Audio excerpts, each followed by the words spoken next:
Each year during Black History Month, we celebrate the contributions of Black Americans to American history in the struggle for freedom and equality, which deepens our understanding of our nation's history. Here at MacDill Air Force Base, we create an environment where everyone can reach their full potential, making us a more lethal and ready fighting force.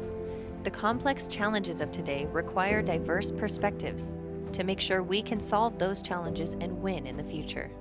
Although MacDill Air Force Base has only been around for about 80 years, the battle to become who we are today started long before Team MacDill was born. Black Americans have had significant roles in major conflicts throughout our nation's history, from fighting for our independence from Great Britain to bringing America to victory in multiple world wars. Our military and our freedom as a nation would not be what they are today without Black Americans.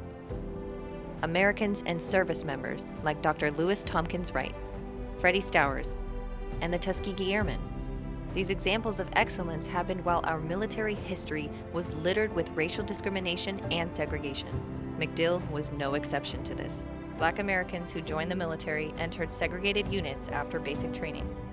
In 1941, MacDill's Black American aviation engineers, despite the discrimination of being segregated, trained tens of thousands of Black Americans who would go on to be one of the most influential units in the World War II effort. This training program made MacDill one of the largest training camps for aviation engineers during World War II.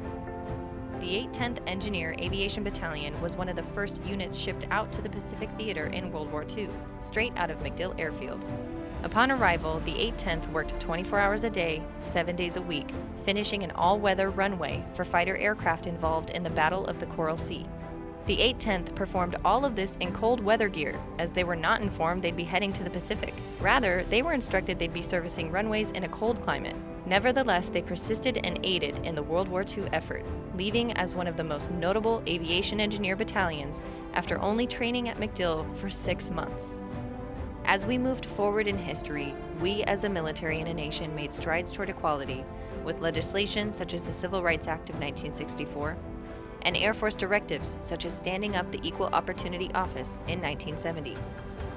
These are part of an ongoing effort to promote cultural changes within our force, an effort we are still continuing today to foster equality for all. Although we have come a long way since 1947, there is still work to be done. Team MacDill has followed the Air Force's lead to become a more unified and diverse group.